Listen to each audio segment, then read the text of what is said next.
Welcome to NSR to ZW, the show where the most of the goofy is the host. My name is TAZZY, and today's episode of Entertainment, minute-to-minute update. Okay, so this is more like a dissect me kind of episode, and not one of those updates kind of one. But anyway, okay, so I want to talk about, or rather raise some questions on this Nash TV competition near $1,000. Okay, my question is 1,000 enough for an artist to put blood, sweat, tears, and all some of their swag into a song? Then maybe or maybe not that artist gets to win $1,000. Okay, I know it's a competition and all, but considering the money Nash TV is racking from this, guys, imagine, from YouTube, how about advertisers, team sponsorship, only to give an artist, or you know what, one of the competitors, 15 competitors out there, and just look for one guy to give $1,000. Granted, the competition is a good initiative, right? To put some change, some kaching, some dollar, some guala, some gualanga into one artist's pockets and some recognition. But did these guys get paid to be on that rhythm though? Because I know for a fact all these guys broke the lockdown regulations. I know none of them had my papers. Can I tell my papers? Where did they get them? That's the question. So these guys had to break lockdown regulations for them to go and record at this rhythm, risking a lot of stuff, risking a lot of, this is like going against all the health codes right now.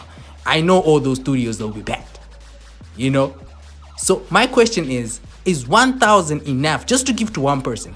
Did all these guys get paid? Okay, let's say the competition is over and you're paid, done, win or whatever. Are the videos going to be deleted?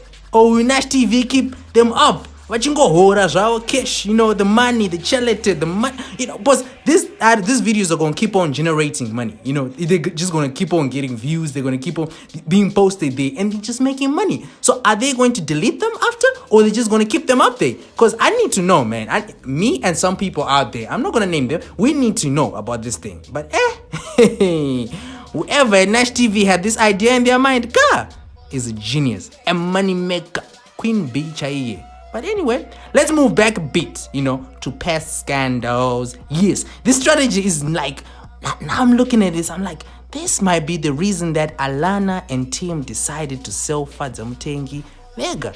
Because hey, my one child. Anyway, seems like Jah Master will walk away with this one. Yes,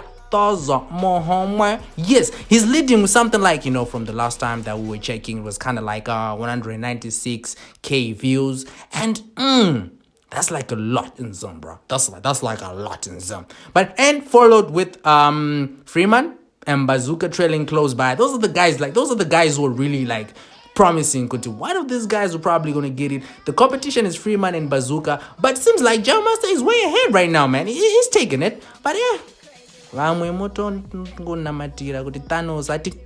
Snap with love. But anyway, good luck, guys. But Tazza stumble kana fit guy. Amen. But anyway, moving on. 360. Yes, I call him 360. His name is like a jigsaw, bro. Jesus. Anyway, homeboy dropped an album, and just so respect. I'm bowing down right now. I'm like, oh. Okay, so he's trending right now, and that's a bonus.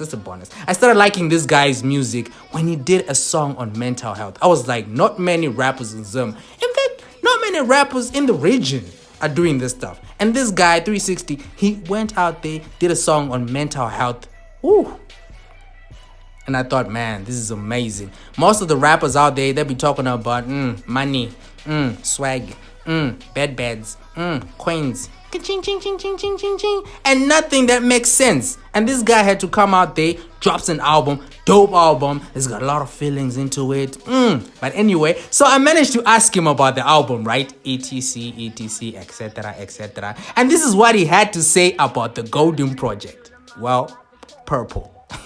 NSRZW, shout out to you. Thank you for reaching out to me, Brythreesixty, and I'm happy and I'm excited that I've released an album called Purple Feelings. Basically, Purple Feelings is about a journey of myself and the feelings. If you listen to the track, the way that I've arranged them, it's a mixture of feelings. it's my feelings that were pegged together to make an album. And the album talks about the journey that I took the past years, and what I've been facing, what have been happening in my life the past years. And it is a couple of tracks, international tracks that I did. The track called OK, featuring Rustin all the way in United States of America, and the track called Take Off. It was mixed by me, and also mixed by Halo. Halo is an international artist, Grammy nominee, and also the person who featured on the track, Humble Me, is also from America. And also there's a track called Big Mad featuring JSK all the way in South Africa. Yeah, the track is awesome, and also the album is well packaged. And all the tracks were mixed and mastered by me. And also shout out to the people who featured on it, who were based here in Zimbabwe locally. Shout out to Miss Manford, who was on the track. Shout out to Taysway, and shout out to Zoe. Shout out to Natasha Moose. Shout out to Diana Anna. Yeah, so basically that's people feelings. Okay, just an icing on the cake, right? Takura's new song, Mufaro, is trending on Twitter. But that's a story for another day. My name is Tazzy. The show with the most of the goofy is the host. Tazzy, out.